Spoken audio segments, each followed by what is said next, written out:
एक समय की बात है। एक छोटे से गांव में एक सुंदर और चालाक बिल्ली रहती थी जिसका नाम मीनू था।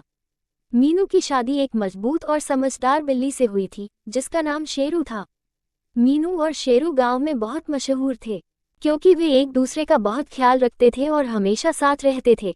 एक दिन मीनू और शेरू ने तय किया कि वे अपने घर के लिए कुछ नई चीजें खरीदेंगे। गांव के पास एक बड़ा बाजार था जहां हर तरह की चीजें मिलती थीं।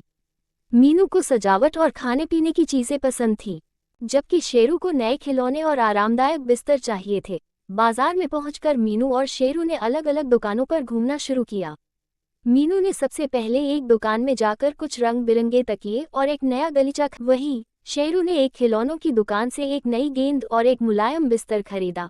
जब वे दोनों अपनी अपनी खरीदारी करके वापस मिले तो उन्होंने एक दूसरे को अपनी खरीदी हुई चीजें दिखाईं। मीनू ने शेरू को बताया कि उसने कुछ स्वादिष्ट बिस्कुट और दूध भी खरीदा है जिसे वे दोनों मिलकर शाम को खाएंगे। शेरू ने भी मीनू को बताया कि उसने उनकी आरामदायक नींद के लिए एक नया बिस्तर खरीदा है। बाजार से घर लौटते समय मीनू और शेरू ने सोचा कि उन्होंने एक दूसरे के लिए कितना अच्छा सोचकर खरीदारी की है। मीनू खुश थी कि शेरू ने उनकी नींद का ख्याल रखा और शेरू खुश था कि मीनू ने उनके घर की सजावट के बारे में सोचा। इस तरह मीनू और शेरू ने अपनी खरीदारी से न केवल नई चीजें पाईं, बल्कि उनकी आपसी समझ और प्यार भी गहरा हुआ। उन्होंने समझा कि सच्चा प्यार एक दूसरे की खुशियों और ज़रूरतों का ख्याल रखने में है, चाहे वो छोटी सी चीज़ ही क्यों न हो।